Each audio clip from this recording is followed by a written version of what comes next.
என்னோடய லைஃப்லேயே first time 5 star hotel போகிறேன்னா அது ட்ரிவாண்டத்தில் இருக்கிற ஹைசன்த் அப்படிங்கிற ஒரு ஹோட்டல் தான்.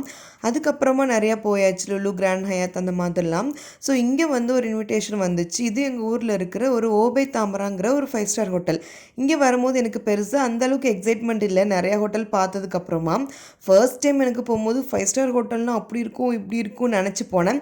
ஆனால் பெருசாக எனக்கு அந்த எக்ஸ்பெக்டேஷன் வந்து மீட் பண்ணாதனால இங்கேயும் அப்படி தான் இருக்கும்னு நினச்சி போனோம். பட் உண்மையிலே சூப்பர் ஆம்பியன்ஸாக இருந்துச்சு. ஜூபின் வந்து நான் பார்க் பண்ணிவிட்டு இங்கே இருந்துக்கிறேன், நாளை விடுறா சாமின்னா, அதுக்கப்புறம் தங்கமே வந்து பாரு அப்படின்னு ஃபோர்ஸ் பண்ணி நான் கூப்பிட்டேன். வந்து பார்த்ததுக்கப்புறம் அவனுக்குமே உண்மையிலே பிடிச்சிருந்துச்சு. சரின்ட்டு அங்கே ஒரு கெஃபே இருந்துச்சு, ஓ கெஃபேன்னு.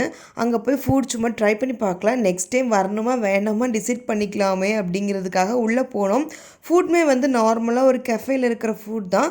ரேட்மே வந்து எங்களுக்கு பெருசாக ஃபீல் ஆகலை, மற்ற கெஃபே கம்பேர் பண்ணும்போது நார்மலாக தான் இருந்துச்சு. முன்னாடிலாம் வந்து கெஃபேலலாம் போய் சாப்பிடும் போது மெனு கார்டில் இருக்கிற பேரை வாசிக்க கூட தெரியாது. ஆனால் இப்போலாம் நாங்கள் ரொம்ப ப்ரோ ஆகிட்டோம். இதை கொண்டு வாங்க அதை கொண்டு வாங்கன்னு ஃப்ரெண்ட்ஸ் இட்டாலியில் பேசுகிற அளவுக்கு ப்ரோ ஆகிட்டோம்.